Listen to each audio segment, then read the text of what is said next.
Hello everyone, my name is Dr. Daniel J. Lundberg.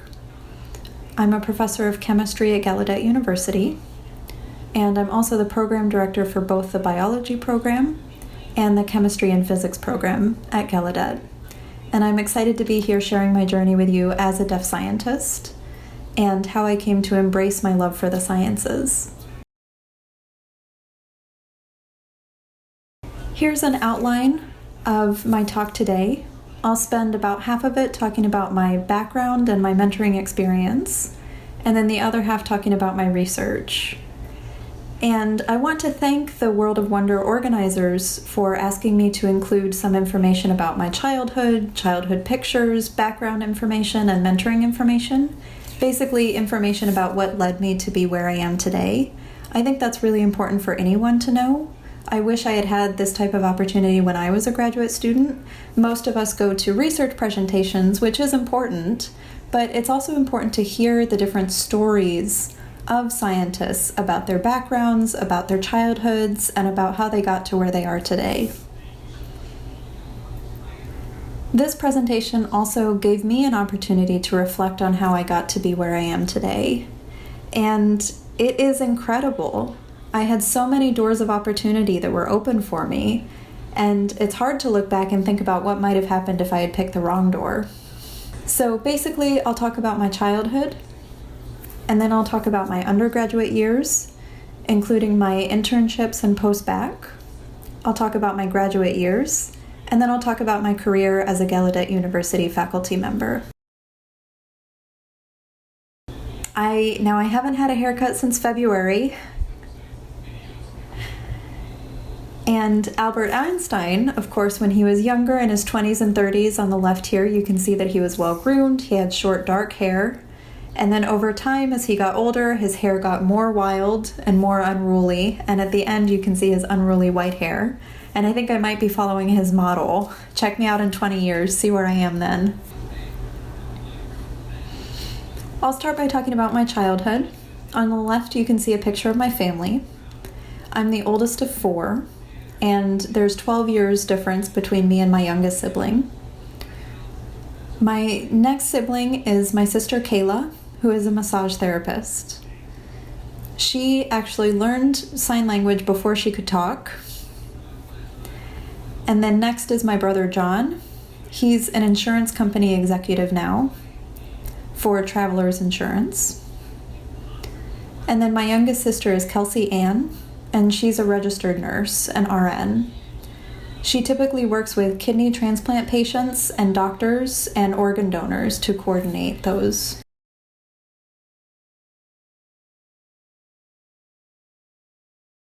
I want to emphasize that I had a very positive and supportive upbringing. My parents always told me that I could do anything as long as I worked hard for it.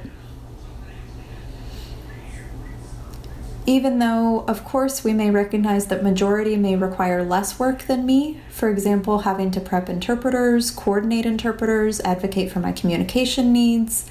Despite that extra work, as long as you work hard, you will make it. My father was a Frito-Lay salesman. He's retired now. So he sold Cheetos, Doritos, Lay's, Ruffles, all of the Frito-Lay products. And then my mother is a retired dietitian and nutritionist. And before I was born, she was a health educator.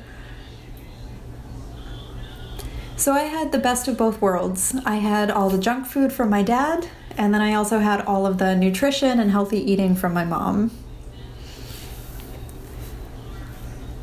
My father always says to his friends and family that I'm his son, the doctor. And I always correct him. Of course, I'm not an MD, I have a Ph.D. And he says, no, you're the doctor, you're the doctor. So I think that positive mindset was always very important for me. I am the first person to have a Ph.D. in my family. All of my siblings are hearing, but they've always thought of my deafness as not being a big deal. Other people look at it as, oh, you're deaf, you can do anything, it's all that, but my family has always looked at me as the same, no different. If you work hard, you will make it. We have some political disagreements and some other disagreements, but the love is always there with my family. The picture on the right is me with my grandfather. This picture was taken about 10 years ago, and he just passed away a few years ago. I'm the oldest of all my cousins, so I'm fortunate that I got to spend more time with my grandfather compared to my other cousins. He was born and grew up during the Great Depression, and he had to work very hard. And sure enough, he created his own business as a beautician. He worked hard all his life, and then he was able to retire early and comfortably. He had a good retirement, and I've always looked up to him as a role model. Anytime I'm in a rut or I'm unsure about my future, I will always think about my grandfather and how hard he worked, and then he was able to reap the successes of his hard work. He always told me that he was proud of me, and he never treated me any differently from anyone else. I was born and grew up in Minnesota, and Minnesota is not a state of igloos. It is cold in the winters. It can get down to -60 Fahrenheit, very blustery, almost like Rochester, but colder than Rochester. But then during the summer, the lakes open up, it becomes very humid, and it can easily get into the 90s. It can sometimes even get into the hundreds. The reason for that is that it's far from the ocean. It's in the middle of the US, so there's not much temperature stability, but it was a very good place to grow up in.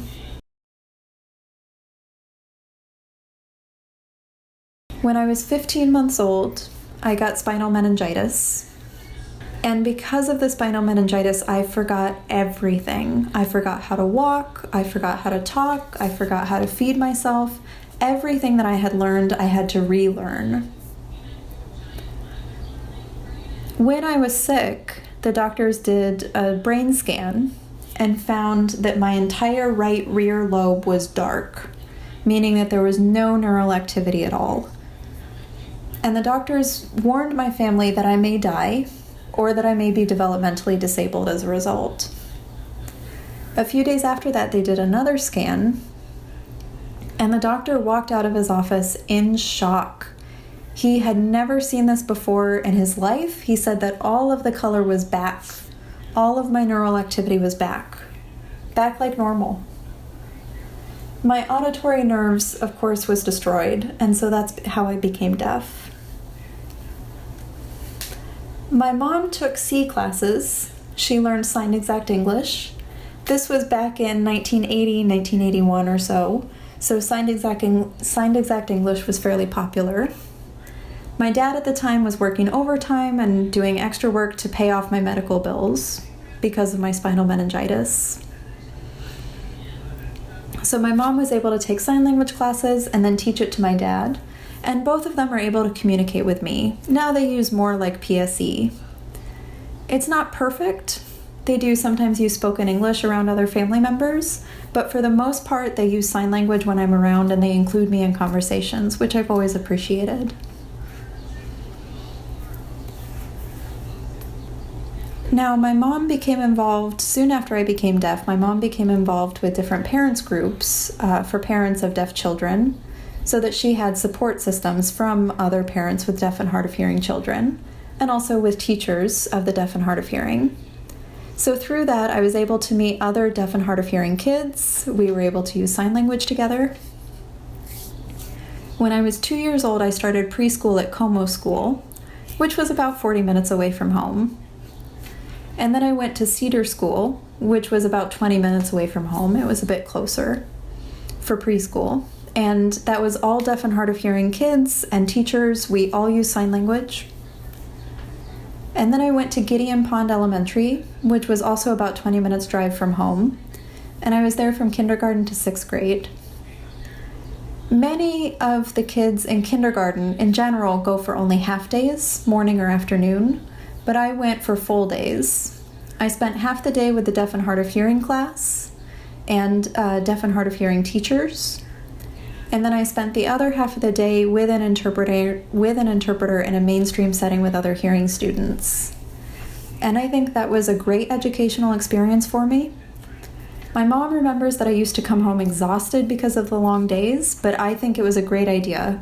I was exposed to both worlds very early on in my education. In third grade, I was taking less and less classes with deaf and hard of hearing peers, and more classes in the mainstream program. I still saw my deaf peers at lunchtime, at recess, during breaks, but in third grade I was fully mainstreamed. The lowest grade I ever got was in sixth grade science class. I got a C.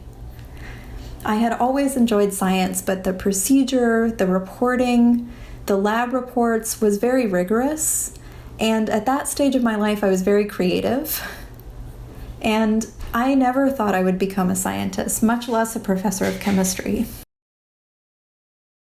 During elementary school, of course, you can see the hearing aid, the old-fashioned box with the wires. That was speech training. Of course, I had a hearing family and I was in a mainstream program, so I often tried to assimilate into that program. I wanted to please the audiologists, my family. For example, for the audiological testing, I wore the big headphones with them behind me, and I could feel the vibrations. I couldn't hear the sounds, but I felt the vibrations, so I was able to raise my hand at the right time when they played a sound. So instead, they gave me earbuds. And as I became older in elementary school, I realized that it really wasn't working for me. I got no benefit from hearing aids. What was most important for me was sign language. I can't hear. So I told my parents that I wasn't interested in speech training, and they agreed to it. They removed all of the speech training time from my schedule. I also had speech class and lip reading class, and I've always been a good lip reader. I'm very good at lip reading. I think it's a lot of fun. But speech, I was never any good at it. I can't sense my mistakes. I can't hear my mistakes. I would look at a computer screen and look for the sound waves, feel my throat, feel the vibrations, blow on a feather. The speech therapist would sit right next to me, and I was always uncomfortable with that. So around fourth or fifth grade, I asked my parents if I could also not go to the speech classes. I was still interested in lip reading, but I wasn't interested in speaking. So instead, they replaced my speech classes with idiom training. For example, burning the candle at both ends, or red tape. So my parents were happy to replace that. They told the school to make the change, and they did, and I'm very grateful for that as well. I think this picture of me is from around ninth grade, but I'm not sure exactly. Obviously, I was much younger. Junior high school was tough. In seventh grade, I started wearing glasses, big glasses, and I didn't really like that. Of course, around that time, around puberty, kids also start forming cliques, and that was difficult. I also, of course, had to ride the short white van, the short bus. Gideon Pons Elementary School was 20 minutes away from me. It wasn't in my hometown. So I would try to hide under the window in the van every day on the way to and from school. I wanted to ride the yellow bus like my peers. I wanted to be able to bike or walk home. I wanted to be more like my peers.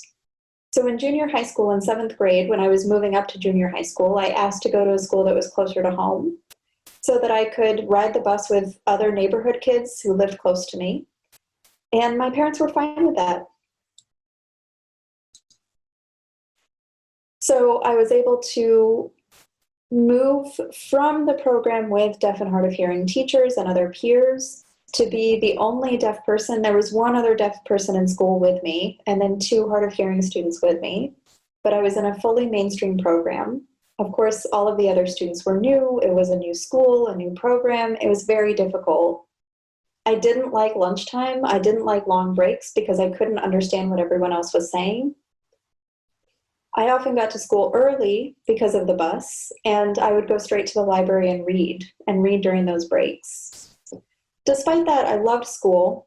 I loved academics. I enjoyed classes like life sciences, which is mostly the focus of 7th grade. I enjoyed learning about animals. I was fortunate to have very great teachers.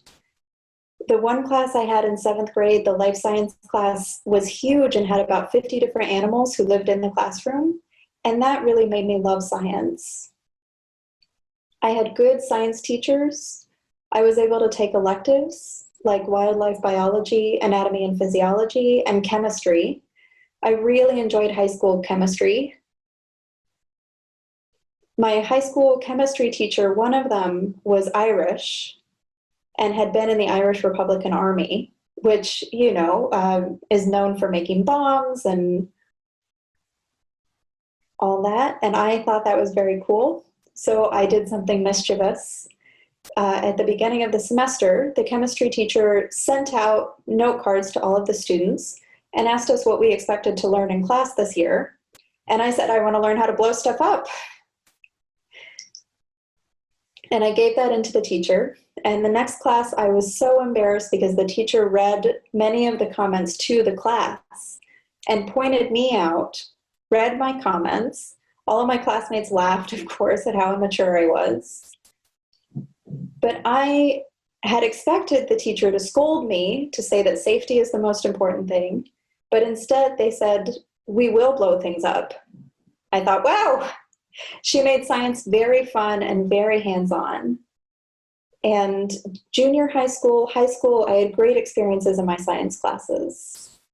And my social skills had improved by the time I was in high school. I was more mature at that time.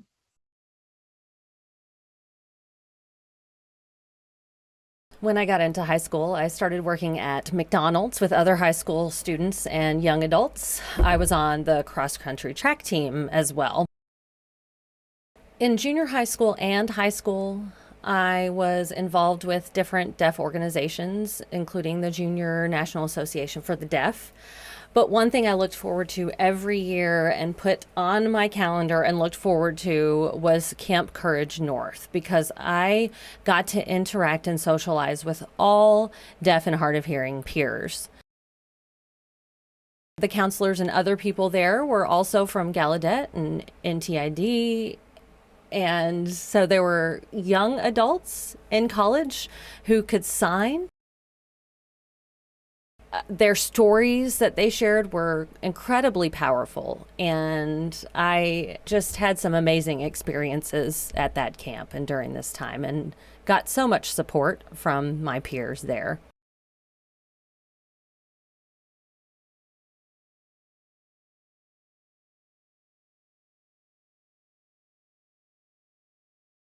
One time I remember I was kayaking in the wilderness, and I remember that is where I found my love for nature and the environment. We were on this adventure for 4 days.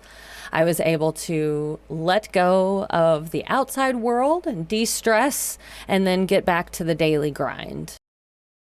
When I was nearing my high school graduation, I was getting a lot of information from colleges on the East Coast, West Coast, the Midwest even. I considered going to the University of California at Berkeley. I also got an offer from Gallaudet University with a full ride. I was definitely ready to leave Minnesota and get as far away from home as I could.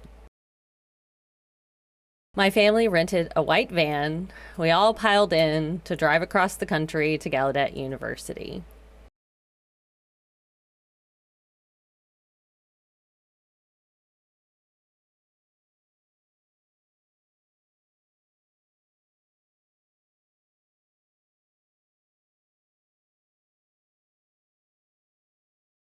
And I remember orientation. My brothers and sisters, my family, were getting ready to leave, and my mom was tearing up. And I remember I was just going to say bye to my mom, my family, and I saw my dad behind my mom give me that look telling me I better hug my mom. So I was like, oh yes, I need to hug her. So I hugged my mom real big, told her I loved her, and then they left. And I wasn't super sad because of the communication that I was able to have. I had interpreters growing up. This was my first time to have direct access to communication in such a way.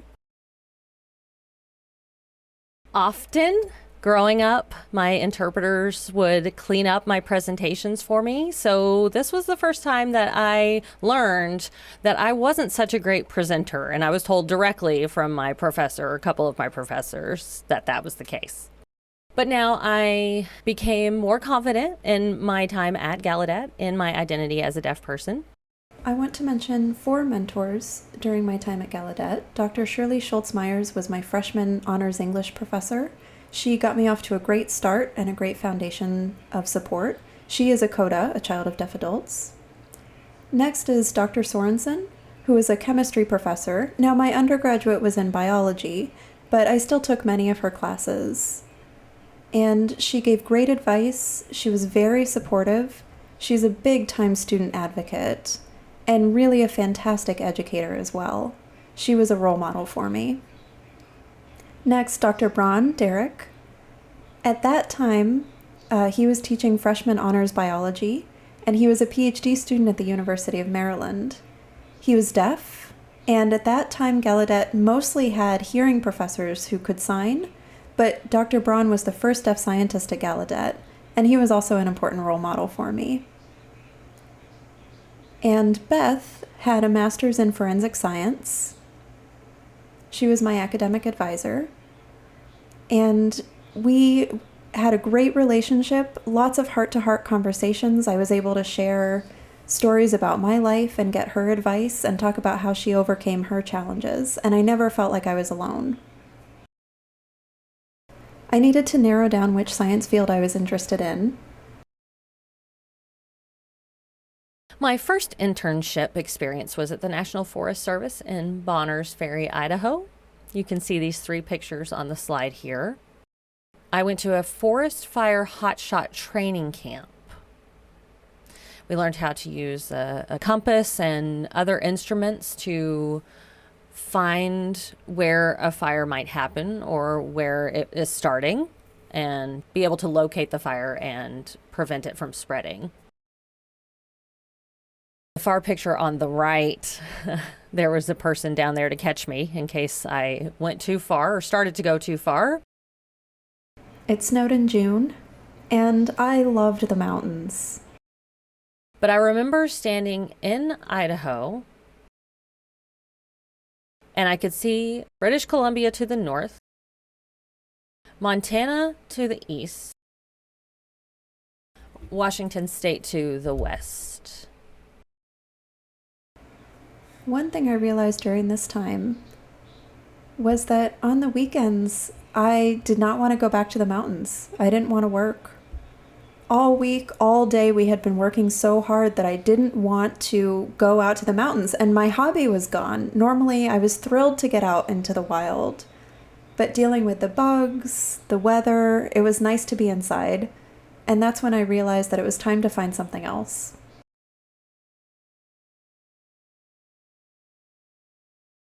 My second internship was in biochemistry at James Madison University. You can see the Blue Ridge Mountains in the back of the picture here. It was so beautiful, just the differences in the landscape around me. So now, that's strange. And I totally missed all of that. I don't have any idea.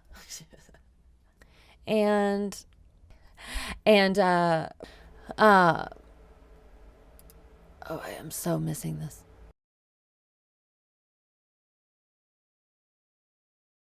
She treated me as an equal. I felt like I was an equal with all the other hearing students I was working with. With her, I studied the denaturation of myoglobulin at different temperatures. That was my first exposure to biochemistry. And I remember some of the tests we did in the cooler, and I was always excited to work in the cooler because I was still a Minnesota boy, and the cooler was much, much cooler. It was a hot summer in the valley in Virginia. And then later, my first 3 years as faculty at Gallaudet University, I reconnected with Dr. McDonald. We actually collaborated on a project for 3 different summers. My third and final internship for my undergraduate degree was at Duke University for Biomedical Engineering. The lab was led by a Chinese scientist, and there were many Chinese American scientists that worked in the lab. It was a wonderful multicultural experience for me. I studied biopolymers. So when there's a cancerous tumor in the body, drugs, of course, can be used to destroy the cancer, but the problem is when a drug is injected into the tumor, it often doesn't stay within the tumor alone. It will spread throughout the body. So the question is how to develop a drug that will stay inside the tumor. So we were working with biopolymers that the drug is dissolved in, and at room temperature it should be less viscous so that it's easier to inject. And then once the drug in the biopolymer enters the tumor and becomes warmer at body temperature, 37 degrees Celsius, then it becomes harder and more viscous so that the drug stays within the tumor and can destroy the cancer cell. I realized that I preferred biochemistry and biomedicine instead of bioengineering or biomedical engineering, but I did complete my internship. And one great experience at Duke, all of the students who were involved in the REU, the research experience for undergraduate students, had to present. And the professor that worked with us was experienced working with deaf and hard of hearing students from Gallaudet, RIT, and TID, and other universities that had deaf and hard of hearing students. And so this professor was incredibly direct and told me that I was an awful presenter. For example, this presentation, if I was presenting this presentation back at that time, it would take me about 5 minutes and I would be done. So I was taught how to give interpreters breathing time, how to work with the interpreters, how to allow pauses so the interpreters can finish their sentences and keep caught up with me. So at the end of the internship, I was one of the best presenters when I left. I'll never forget that experience. That helped me improve in such a way over such a short time. Once I graduated from Gallaudet University, I didn't know what to do. I knew I loved science, but I wasn't sure what I wanted to do. If I wanted to go to graduate school, and if so, where? And I didn't want to choose the wrong door to go through and then end up having a midlife crisis shortly thereafter because I didn't enjoy what I was doing. So I talked with my academic advisor at Gallaudet, as well as Charlene and Derek. They had seen me progress through my studies at Gallaudet. They knew my personality, my goals, my strengths, and my weaknesses. And they suggested that I go to the National Cancer Institute at the National Institutes of Health nearby in Maryland to do a postbac for 1 year. So I decided to go for that. That was one of the best decisions I made.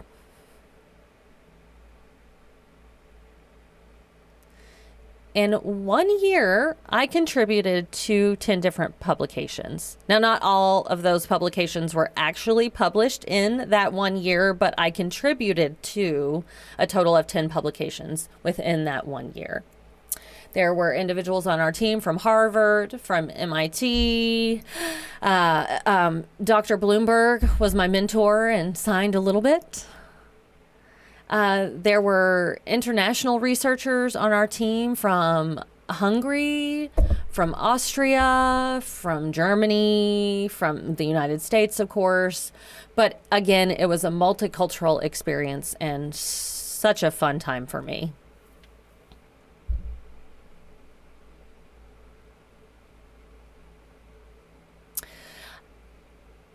So when I was looking at my Ph.D. direction, I talked with Dr. Lundberg, and I was preparing for my GRE, and he asked me questions about what I might want to do. So if you see, these are 2 projects that I worked on, but the bottom one, the characterization of the interaction of enginol, so-and-so, you can read that. For this project, scientists all around the world sent us different samples of ligands, which are types of drugs, to the NCI, and we screened them. This was the preclinical stage of the research. And once we analyzed them, if they looked promising, we would send them on to the next level. And then if they failed, we would discard them and let the scientists know that they needed to develop other medications or just give up on it. So this one, ingenol 3-angulate, looked very promising. It came from Australia. It was a peptin, I believe. And the scientists from Australia flew to our lab. This team of authors that you can see on this paper flew to the lab. They met with me. I had interpreters. And they treated me the same as everyone else. It was a great experience. And I just checked about how the status of ingenol 3-angulate and found that it is in fact used to treat actinic keratosis.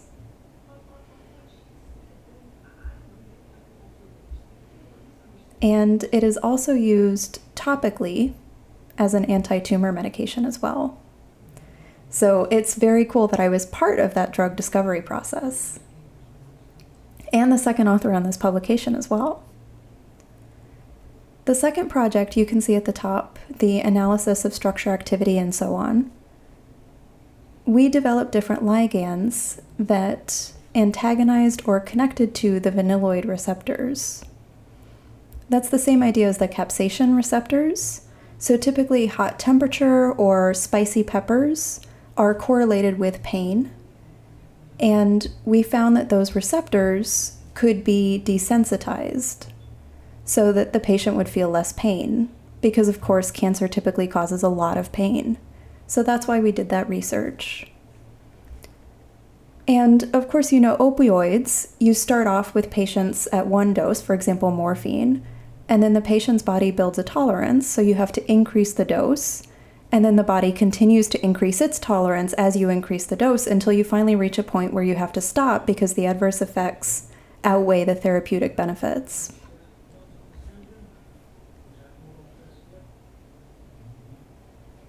And that experience helped me realize that I did want a Ph.D. I didn't want to just be a lab technician using pipettes all day. And Nancy Lewis worked there for 30 years, and she loved it. She loved the stability, she loved the technical work, she really enjoyed herself. But I realized that I didn't love it as much, and Dr. Bloomberg really encouraged me to go for my Ph.D. So I found the University of Minnesota Medical School and decided to pursue pharmacology there. I must thank Dr. Stan Thayer, Dr. Campbell, and Siebold. I worked with them in my time there. I think in the fall Thanksgiving break, I went home to visit my family, and, well, my girlfriend and I at the time went to visit family.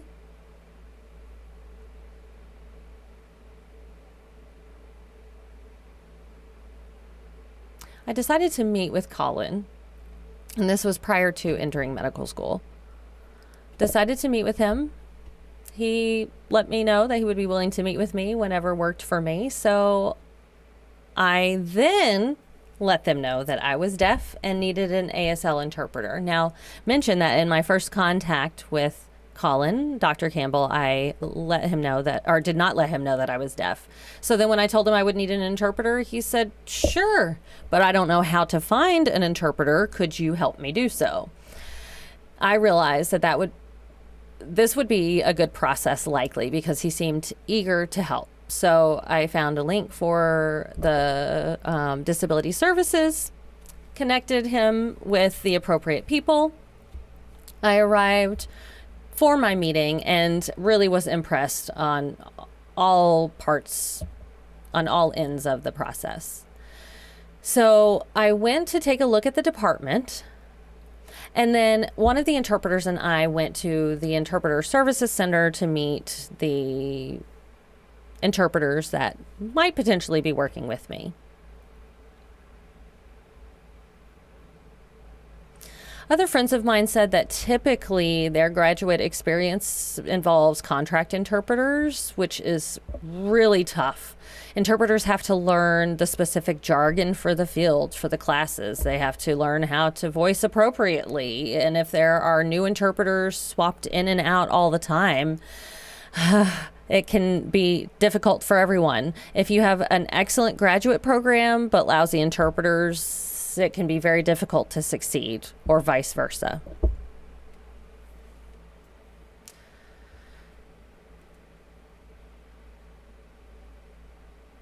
So I worked in Dr. Stan Thayer's lab for my dissertation.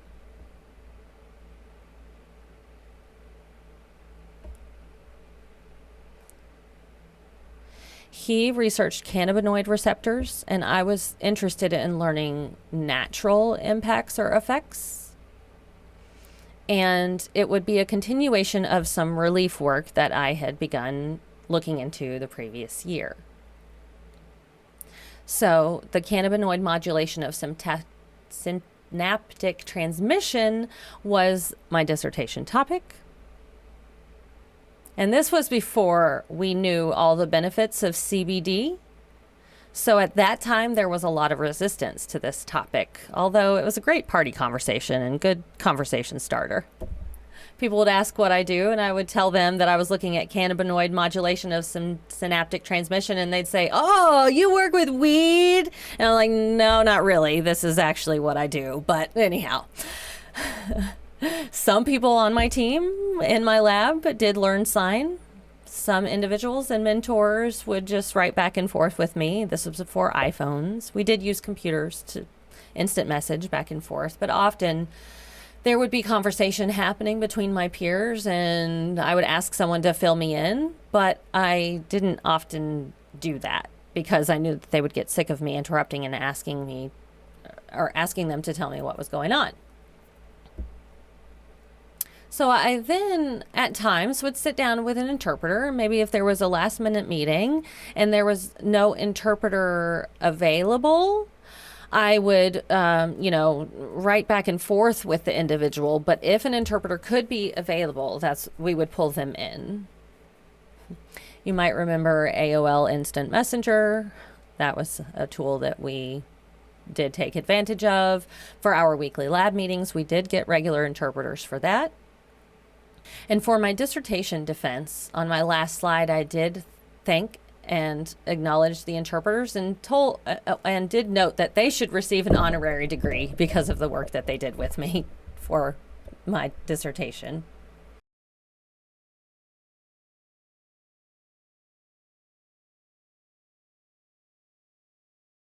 In my first year of my PhD program, I married my wife. We had been dating for 4 years.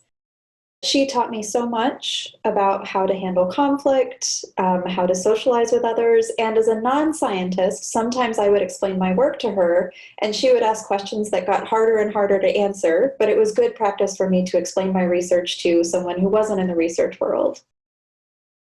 And the picture of us on horses is in Colorado for our honeymoon. Before my first year in the PhD program, Emily and I bought a house that was 750 square feet, fairly small. And that was before the housing bubble crashed, before the 2008 recession. This was in 2003. Home values were skyrocketing. We thought it would be a good investment, especially as poor college students. The interest rates, we would be able to rent it out to others. I thought it would be great. So we applied for the loan, we got the loan, we bought the house, we did a lot of renovations to it, made it much better than it was when we bought it. And looking back on it, I should not have bought a house. It took a lot of time away from the research that I should have been doing. And as I got closer to the end of my PhD, we put it on the market in 2006. And at that same time, several other houses on our block started being foreclosed on. And the value of the house dropped. We had to drop the price. And then finally it sold, which was such a relief. We didn't make any profit on it, but we also didn't have any losses from it. And that was such a relief. I felt so free after that, but I highly recommend that PhD students do not buy houses. And then our daughter, Stella Ann, was born in 2006. And sometimes you plan to do this and then this and then this and then this and then get a career and then have kids. I had a kid first, but she is such a blessing. I did take a second job to support my family because the PhD stipend that I got was not quite enough. So I also worked for Sorensen Video Relay Services and received compensation from them, and then also got my death fix from working with them. And I'm also fortunate that Dr. Thayer provided health insurance to my whole family and everyone in the lab, not only me, but my family as well. He recognized that if members of the lab don't feel appreciated, they will not work as well. So he valued us and treated us well, and taught me the value of keeping everyone happy and appreciated and supported on the team. In sum, at this point, I thought about all of my different options. I could have gone into private industry, where research, for example, at Amgen is only 5%, because the work is for the stockholders. There are also a lot of mentoring programs for underrepresented people, and taking advantage of those was important. I was able to work with others and ask what their jobs were like. But for example, if I worked long hours, if I worked 60 hours a week, 5% of that is only 3 hours. And that wasn't enough time for me to do my own independent research, which is what I was really interested in doing. Startups, there would also be an issue of budget. Interpreters are expensive. Job security isn't always great at startups. So I wasn't sure about that. I was in a bit of a rut towards the end of my PhD. I was having a hard time with the data. I saw undergrad students at the University of Minnesota, getting on campus, bright-eyed and bushy-tailed, and I thought, maybe I picked the wrong field. I don't know. But fortunately, Metro Deaf School was created as a new charter school around that time, and it's still running today.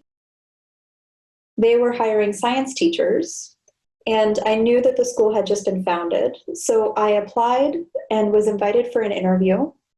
They liked me a lot, but one of my friends already had a master's degree in science education, already had her teaching license, and was much more qualified than me. And the job was offered to her instead. And of course, I'm very happy for her. And looking back on it, thank goodness that I didn't take that job. I'm much happier where I am now in college at a university level, being a professor instead of a grade school teacher. Fortunately, about a month later, my research started taking off again. Things got a bit easier to deal with again, and I had much more motivation again. I do like research, but I realize that I don't necessarily like researching full-time, and vice versa. I do like teaching, but I don't necessarily like teaching full-time. And because of that, I realized that academia would be the best fit for me. Teaching, scholarship, and service, which is what I'm doing now. Service is also very important to me, and so that's what drew me into academia. In my fourth year as a PhD student, Gallaudet University had a chemistry faculty position available. So I applied for it and was invited for an interview, and then was offered the position. So I went back to Stan, my PhD advisor, and let him know the good news, and he said, no, you have to finish your PhD first. You can't commute back and forth between Minnesota and Gallaudet. You have to finish your PhD first. So unfortunately, I was very disappointed to have to turn down the job offer, and was also very risky because it's difficult to find a tenure track position in academia, and I wasn't sure if I would have that opportunity again. Fortunately, in my fifth and last year of my PhD program, again, Gallaudet University had an opening for a chemistry faculty. So again, I applied, interviewed, and was offered the job again. I talked to Stan, and he said, yes, as long as you finish your research first. So at that point, I could see the white light at the end of the tunnel. That gave me the motivation to continue my work and defend my dissertation. 2 weeks after I defended my dissertation was my first day as a faculty member at Gallaudet University. At Gallaudet, I started as a junior faculty, and Gallaudet's research programs were just starting. In the past, they had been primarily focused on education. That's why I did my internships in other states, but they were growing their research programs on campus. They were founding new labs. And there was a new molecular genetics lab that had just been created. So that gave me the opportunity to work with NIH again and to work on new protein isoforms to target cancer stimulation pathways. That gave me the opportunity to bioengineer the isoforms and then had to send it to NIH for testing and assays. So that was a great experience, and I was able to be the second author or co-first author on this published article. And of course, I didn't want to work in the lab all the time. So I was also able to work at JMU, James Madison University, for 3 years in Dan Dowley's lab as a visiting professor, where we studied water quality in reservoirs. I was able to work with Gallaudet and TID and RIT students and hearing students as well, which was a lot of fun. I was also able to bring that summer research experience from JMU to Minnesota, my home state, where I typically stay during the summers. For 5 years, I've been collaborating with Dr. Carrie Solomon. Carrie Solomon has been researching the Anacostia River and the water environment in the river. I was interested in looking at Minnesota lakes and reservoirs, and so we were able to connect and work together so that our students can also work together. I also collaborated with a local community college so that I was able to work with their students as well. And this has been such a rich experience because my students work on a specific lake and then they deliver the results to the lake association of that lake. So that means people who own property on the lake, private homes, cabins, people who are there on vacation, as well as resorts and businesses. They, of course, are curious about the status of their lake and the water quality. So my students are able to present to them through interpreters, of course. And that's a great experience for everyone because my students can present to real clients, and the clients can see that deaf and hard of hearing people can be successful scientists and be exposed to that. Here you can see Kelsey and Brant, 2 students who worked with me last summer. And then the Paul Bunyan Extreme 5K that I ran with my daughter on the right side there. So that collaboration with Central Lakes College, through that, I met a faculty member there who taught us about geographic information systems, abbreviated GIS. And what that does is allow you to see layers of data overlaid on top of each other. So you can see as many layers or as few layers as you want to see at one time. For example, you can see an aerial photograph of a lake and the land surrounding it. And then laid on top of that, you can see the elevation map, and then the watershed boundary lines, which means where water comes into the land, how water comes from the land into the lake. You can also see land use maps, meaning whether it's a wetlands, forest, privately owned, etc., residential. So you can see all of these different layers, one on top of the other. And GIS is a powerful system that's also beneficial for identifying pore spots in the lake. So in other words, that's where water pours into the lake from certain points in the surrounding land areas. And that gives us the opportunity to test water quality and any chemicals that may be present in those pore points. If we find that one of those pore points has a high concentration of pollution, we can look further on down the line in the watershed to identify where that pollution is entering the water system. As the director of the biology and physics program and chemistry program, my work on administration is more now, and I'm less able to do research and teaching. But I do enjoy working on GIS, and I'm able to work with deaf students who are GIS majors and help contribute to their research. I'm also excited to attend a conference in California next week.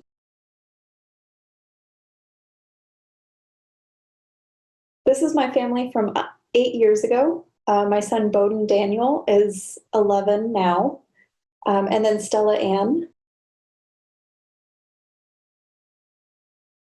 He was born in 2011, a bit of a blooper, and Stella Ann, of course, was born in 2006. So this picture was 8 years ago. I also delivered Bowden, which was a powerful experience.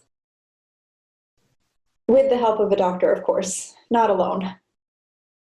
And then this is our family now. And it's incredible to see everyone 8 years older. Stella is 13 and Bowden is 9. They were a bit easier when they were 7 and 11, but now they are 9 and 13. And wow, time flies, especially when you have children. So now this is my final slide with some summary advice. The first is to have mentors in different parts of your life. Mentorship is very important, and it's important to keep in touch with your mentors. Don't lose touch with them and only contact them when you need something, but keep in touch with them regularly, and then when you need something, they'll already be there for you. The second is that first impressions matter, and you have to think about communication. Hearing people often don't know how to manage communication with a deaf person. They're afraid of offending us, but it's important that you work with them.